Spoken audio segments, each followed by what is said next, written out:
Today we are going to discuss about question asked by JEE Main in thermodynamics chapter. It is a very important chapter and hence many questions have been asked in JEE Main. Almost 40 questions have been asked in 13 years, which is a very large number. On average 3 questions have been asked in each year. So let us discuss this chapter. Question number 1, it is asked in 2002. If an endothermic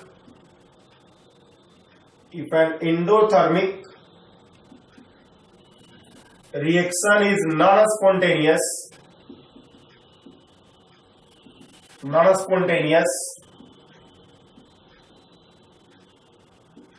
at freezing point of water, and becomes feasible at its boiling point, then A option is del H positive, del S negative. B option is del H negative, del S positive. C option is del H negative and del S negative. And D option is del H positive and del S positive. These are the 4 options which have been given. This was the question asked in 2002. You must be knowing that del G is equal to del H minus T delta S. According to question, delta H is positive. Reaction is endothermic. Delta H is positive. And it is given that at freezing point of water,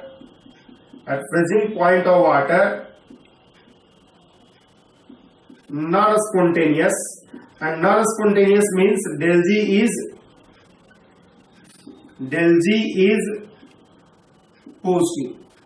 And if del G is positive, then it must be del H is positive, and then hence T del S must be small at lower temperature. It is actually lower temperature. At low temperature, del G is positive. So this is happening at boiling point of water, which is clearly at high temperature. At high temperature, the reaction is feasible, that is a spontaneous reaction. And hence del G will be negative. And so at high temperature this term becomes negative. From this data you can clearly say that del S must be positive. If del S is positive, then at low temperature it will be positive.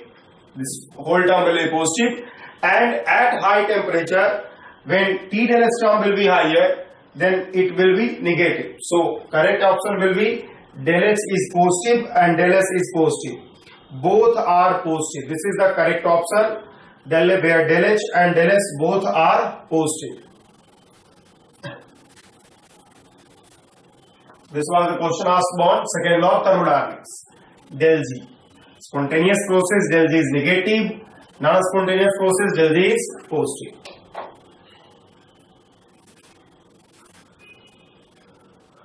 Next question was also asked in day 2002. A heat engine absorbs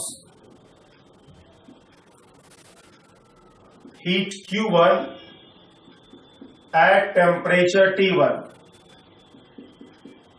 and heat Q2 at temperature T2.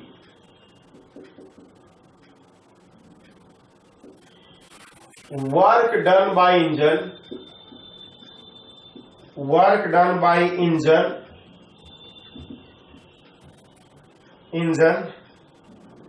is Q1 plus Q2 joule. This data, A option is violates first law of thermodynamics. B option violates first law of thermodynamics if Q1 is negative. C violates first law of thermodynamics if Q2 is negative. And D does not violate first law of thermodynamics. In this question, it is told that a heat engine absorbs heat Q1 at temperature T1 and heat Q2 at temperature T2, and the total work done is Q1 plus Q2. If total work done by engine is Q1 plus Q2, then it is told that all of heat has been converted into work. Actually, this data violates second law of thermodynamics, which states that all of heat taken cannot be converted into work. Work done will be less than heat absorbed. But according to energy conservation, if Q1 heat is taken and Q2 heat is taken, then total work done should be energy conservation law. First law of thermodynamics is valid always. It actually violates second law of thermodynamics. It doesn't violate first law of thermodynamics. So doesn't violate first law of thermodynamics. This will be the correct answer, because first law of thermodynamics is an energy conservation law. It simply tells that if any substance, if any system is taking total heat, if any system is taking 100 joule of it, then the work done will be 100 joule. It doesn't limit the work done which is done by second law of thermodynamics, which says that the work done will be maximum up to Gibbs free energy. Maximum work done cannot be exceed from Gibbs free energy. That is called free energy. If a system has del Q amount of energy, then its maximum work will be del G, which is always less than del Q. Question number 3. For the reaction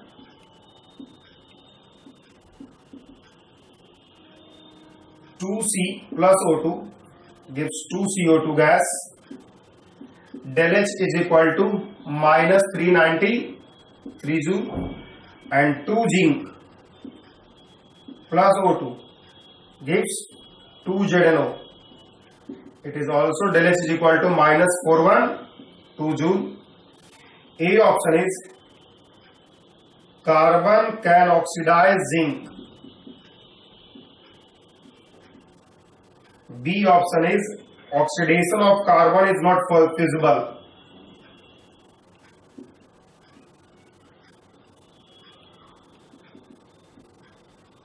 C option is oxidation of zinc is not feasible.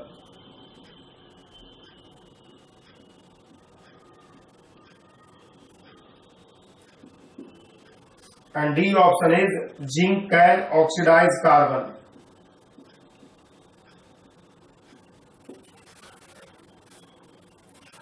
If you will see the reaction, in first reaction, del H is negative and del S is positive. Clearly del S is positive because you have 2 mole of gas here and 1 mole of gas here.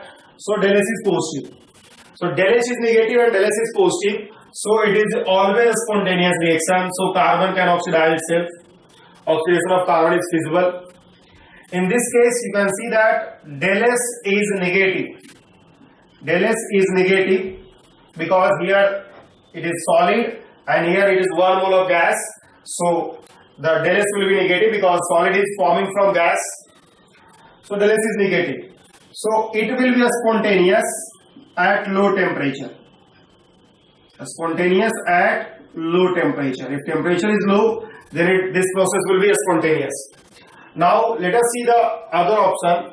oxidation of carbon can oxidize zinc. If you will subtract these two reactions from each other, you can see that 1 minus 2, I am giving 1 minus 2 or 2 minus 1. It is better 2 minus 1. Zinc can oxidize carbon, it is 2 minus 1. 2 minus 1 will give 2 zinc plus CO2, 2 CO2 gives 2 ZNO plus 2C. Del H will be minus 412 plus 393 negative of 19 joule. This is negative value, and if you will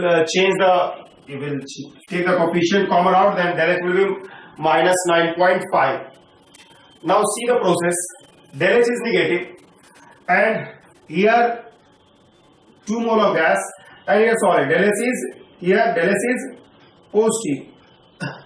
Del H is also negative. Del H is also negative because in product side you have 2 mole of solid, 2 mole of this one, 2 mole of this one, 4 mole of solid, and on reactant side you have 2 mole of gas. So del H is negative. Del H is very slightly negative, and del H is slightly positive. Slightly negative. Del G will be equal to del H minus T del H. If it is negative, and if it is negative also, then the process will be non-spontaneous. So carbon cannot oxidize cannot oxidize zinc. Carbon can oxidize zinc. This is the first option which is given here. In this question it is clear that carbon is oxidizing zinc and carbon is getting reduced itself. Carbon is oxidizing zinc and carbon is getting reduced itself. You can see that this reaction is this reaction has very less tendency to occur, and so you can tell that zinc can oxidize carbon, carbon can oxidize zinc. There are two options which we have to consider. In this reaction, it is clear that del H is negative and del H is negative. If you will see the reverse reaction, del H will be positive and del H will be positive. So at lower temperature, you can tell that carbon can oxidize zinc. Carbon is reducing itself and zinc is oxidizing at low temperature. If it is negative, and if it is negative also, at low temperature, if temperature is low, this will be positive. At high temperature, del G is negative, so carbon can oxidize zinc. So A will be the correct option if we take the temperature high. If we take high temperature, then A will be the correct answer.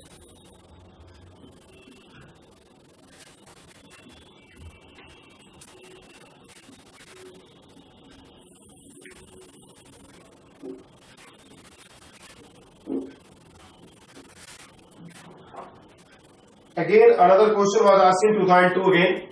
Question number 4. The question was the heat required to raise the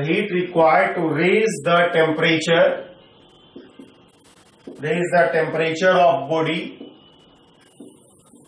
body by 1 Kelvin is called. A option is a specific heat. It is clearly wrong. The heat required temperature of the body, unit mass body by unit Kelvin, is called heat specific heat. So it is incorrect. Thermal capacity, heat capacity or thermal capacity, this will be the correct option. Water equivalent, and D is none of these. The correct option will be thermal capacity, which is nothing but heat capacity. It is the amount of heat required to raise the temperature by 1 Kelvin, because del H is equal to del Q is equal to H del T, and he can define it H as thermal capacity or heat capacity, which is simply H will be equal to del Q by del T, and hence del H will be equal to heat capacity or thermal capacity will be equal to heat required to raise temperature by 1 Kelvin. Question number 5. the internal energy change, the internal energy change when a system goes from state A to B is 40 kilojoule per mole. 40 kilojoule per mole. If the system goes from A to B by a reversible path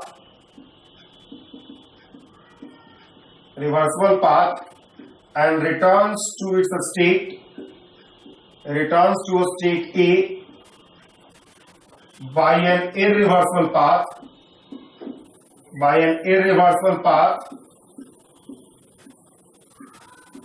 what should be the net change? What should be the net change in internal energy? What should be the net change in internal energy? This is the question asked by JEE Main in 2003.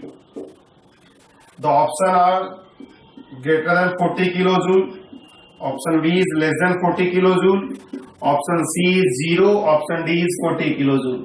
Clearly the answer will be 0. Clearly the answer will be 0 because you are returning back to initial stage. Internal energy is a state function property. If you will move through this one to this one, A to B by reversible path, and then move another path through irreversible path, it doesn't make any change to irreversible process. If the initial and final state are same, delta E, internal energy change will be always equal to 0. Initial and final state are same, so on path delta E has no effect. If the initial and final state is same, then delta E will be equal to 0. Simply equal to 0.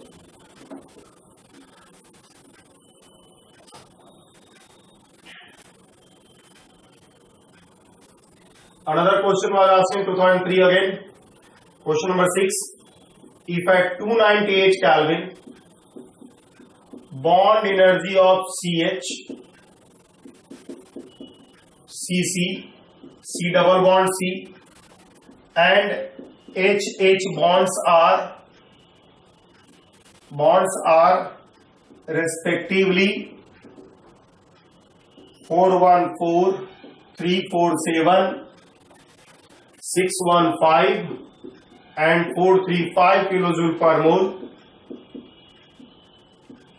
The value of enthalpy change, the value of delta H for the reaction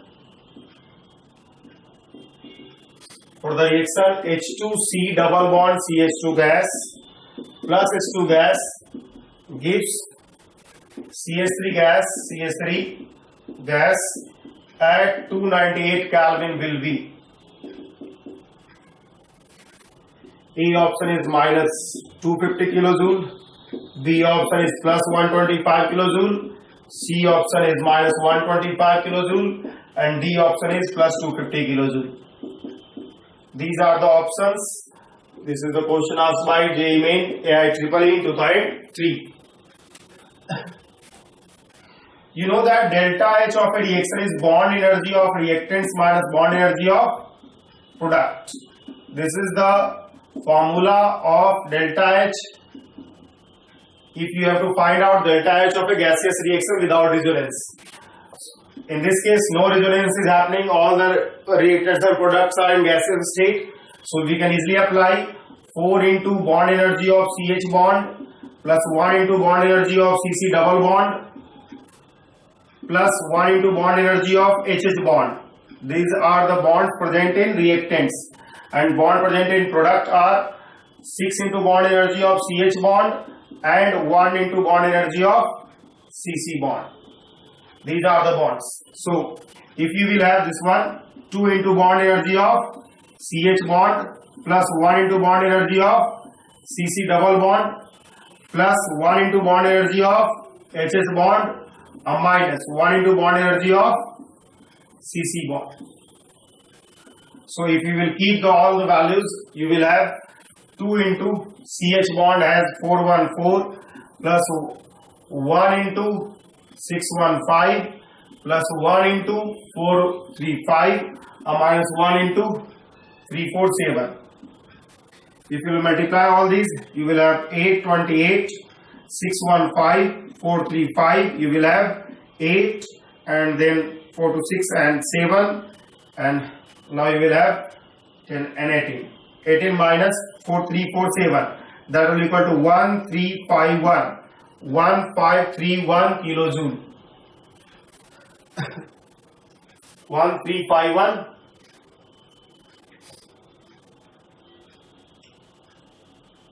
These are the options given in these options. The temperature are this one, and the options are given as, you will have minus of this one, not plus of this one, 4 and here minus, so minus of this one, so you have to increase, you have to add these two and subtract these two, then 10 and then you have 5 and then you have 10. You will subtract first of all 8 to 8 and you will have 2, you will have 2, you will have 2, and now you have to subtract 3, 4, 7 and then you will have 5 and then you will have 1 and so 3, 4, 7 and 1 to 5, 1 to 5 minus 1 to 5 minus 1 to 5 kilojoule. This is the correct option. C is the correct option.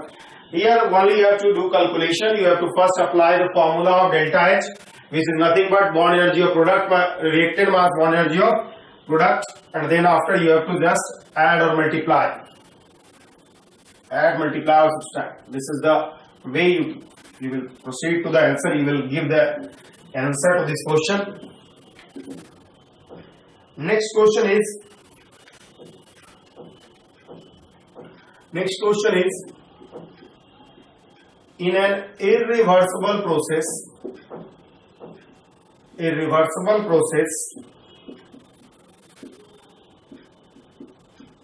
taking place at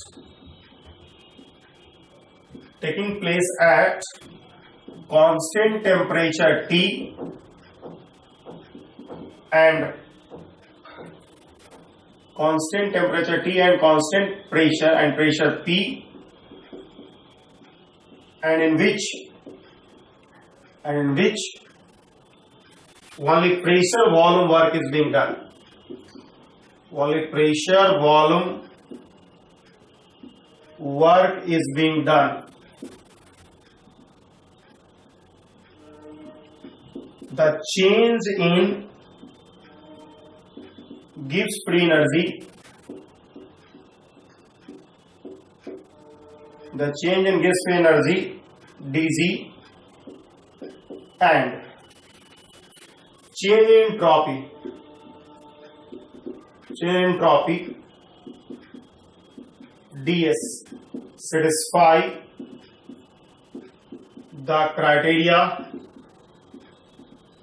A option is ds V constant V and E greater than 0 and dG constant temperature and pressure less than 0.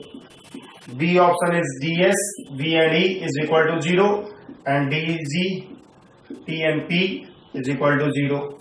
C option is ds V and E is equal to 0 and dG T and P greater than 0.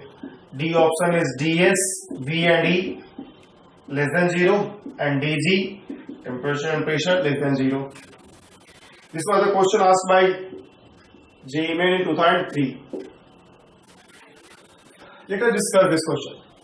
First of all, an irreversible process is taking place at constant temperature and pressure. At constant temperature and pressure, for a process happening dG temperature pressure is less than 0 or dG temperature pressure is really less than 0. Again, in irreversible process, you have ds greater than dq by t, and from ds greater than dq, d minus dw divided by t. If you will take ds at constant, and this will be equal to d plus pdv divided by t. If you will take constant internal energy and constant volume, that will be d will be equal to 0 and pdv will be equal to 0. So ds at constant internal energy and volume will be greater than 0. So A will be the correct option. This was the question asked by JEE Main in 2003. It is an easy question. You have to apply the concept of irreversible process and a process happening at constant temperature and pressure.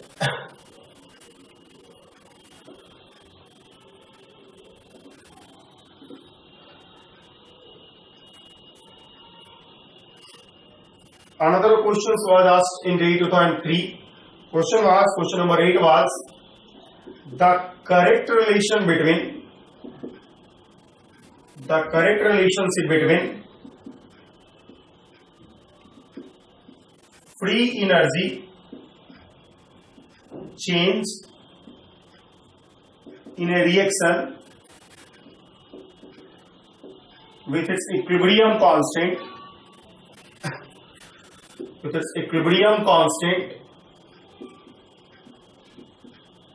Kc is, A option is minus del G is equal to RT ln Kc.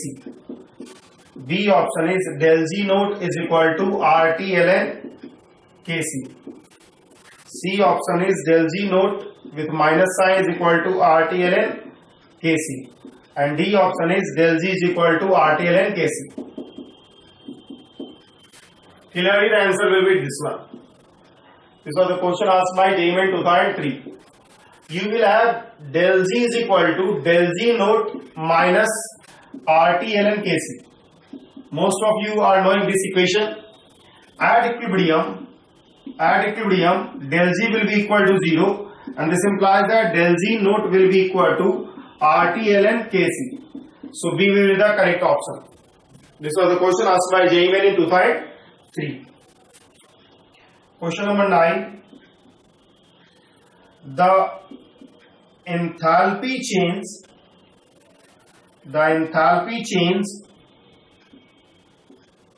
for a reaction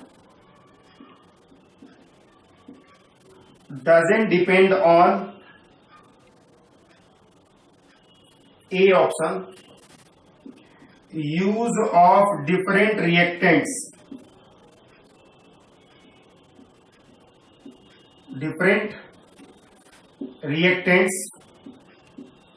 for the same product. Obviously this will change.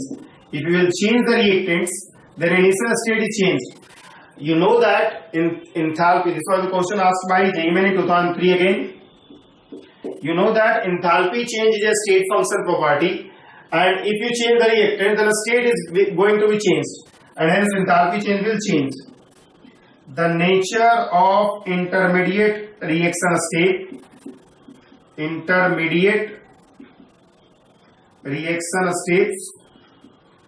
obviously on this thing enthalpy has no effect, because enthalpy is a path function, a state function property. Enthalpy is a state function property. If you will change the initial and final state, reactants and product, then enthalpy will change only.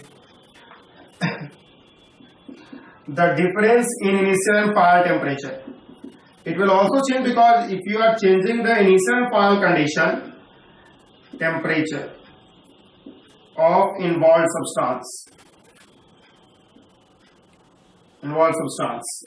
D option is the physical state of reactants and product. Clearly the answer is B, because enthalpy change is a state function property. If you will change anything in reactants and products, then enthalpy change will change. But if you will change the intermediate reaction states, then enthalpy change has no effect. This was the question asked by JEE Main in thermodynamics chapter in 2003. Now let us discuss some other questions also. Question number 10.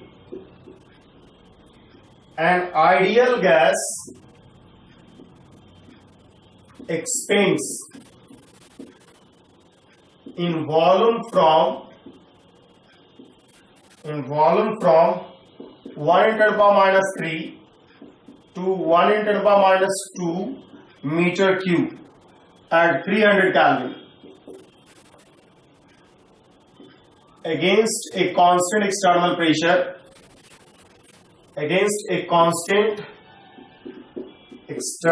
pressure of 1 into the power 5 Newton per meter square. The work done is A option is 270 kilojoule, B option is 900 kilojoule, C option is minus 900, and D option is 900 kilojoule. This is the option. This is the question asked in JEE Main 2004. In question, it is told that volume is changing from 1 into the power minus 3 to 1 into the power minus 2 meter cube against a constant external pressure. So, P external delta V, this will be the work done. P external is 1 into the power minus 5 and delta V is 10 into the power minus 3 minus 1 into the power minus 3. So, we will have 10 to the power plus 5. So, we will have 9 into 10 to the power minus 3. So, this will be equal to 900. This is equal to 900 joule. This is equal to 900 joule because all things have been taken in SI unit. I have used this formula for an irreversible work with constant external pressure. In constant external pressure, you will have work done of this one. W is equal to mass P external delta V. And so the correct answer will be C1. This will be the correct answer, minus 900 joule, because on all other options the options are given in kilojoule. But since we have used SI unit, the answer will be in joule. Question number 11. Again, another question was asked in 2004. This question was the enthalpy of combustion of carbon and carbon monoxide are minus 393.5 and minus 283 kilojoule per mole. The question is the enthalpy of formation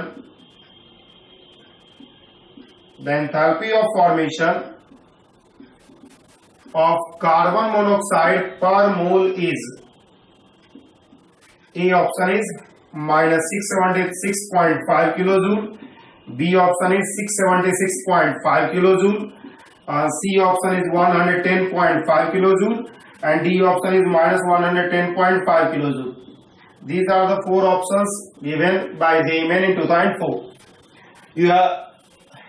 In question it is given that enthalpy of combustion of carbon and carbon monoxide.